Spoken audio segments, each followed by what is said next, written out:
Hey guys! Today I'm going to be doing the Halloween book tag. This tag was created by Naomi Book Lover, and I'll leave a link to her video in the description box below. Halloween is my favorite holiday, so I could not resist doing a Halloween themed tag today. So without further ado, let's get started. Question 1. Carving pumpkins. What book would you carve up and light on fire?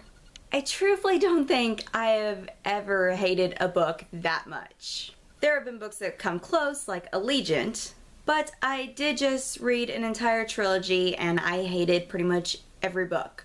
So I'm gonna go with The Fifth Wave Trilogy by Rick Yancey. I liked very little about this entire series, especially this first book. I hated it so much. I'm sorry for everyone who loved the Fifth Wave Trilogy. I really went into it expecting to love it like everybody else, but it didn't happen. I truthfully didn't even want to continue on with the series after this book, but I did anyways. Question 2. Trick or treat. Which character is a treat and which character is a trick? For a character who is a treat, I'm going to go with Styles from On Fire by Nancy Holder, though I feel like he could be both a trick and a treat. Those of you who've read the book or seen Teen Wolf, you know what I mean.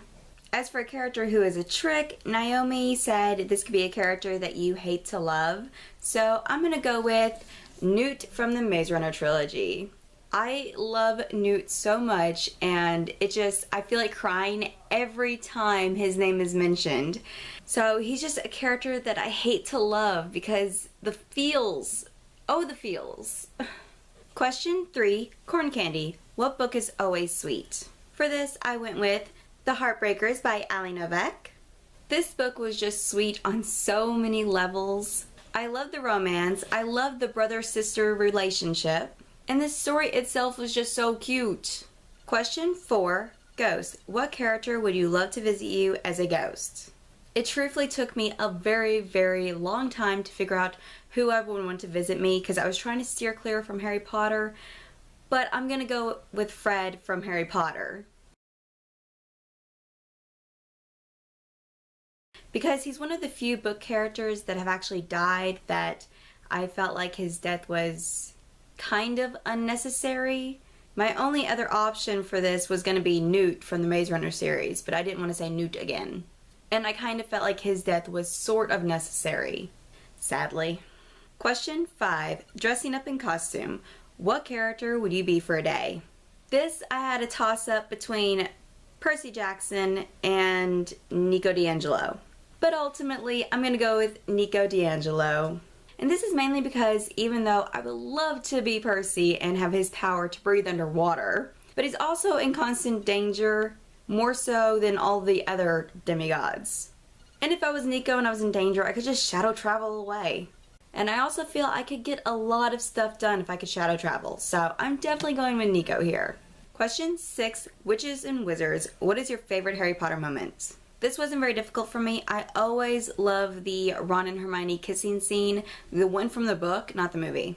It's just a cute, awkward, random moment because they're talking about house elves and Harry's just standing there like, this is happening in front of me right now. So definitely that moment. Last but not least, question 7. Blood and Gore. What book was so creepy that you had to take a break from it for a while? I don't really read that many horror books or any books that would have a lot of blood and gore in them, but I am currently reading The Call by this author, and I have had to take several breaks while reading this book. I don't really know what I was expecting, but I wasn't expecting the constant, gruesome, brutal deaths. And even though the deaths aren't told in great detail, it's still very creepy, and sometimes I just need to take a step back from it. I'm going to tag a couple people, but I'm just not sure who yet, so look in the description box below if you want to know if you've been tagged. Thank you guys for watching, and I'll see you next time. Bye!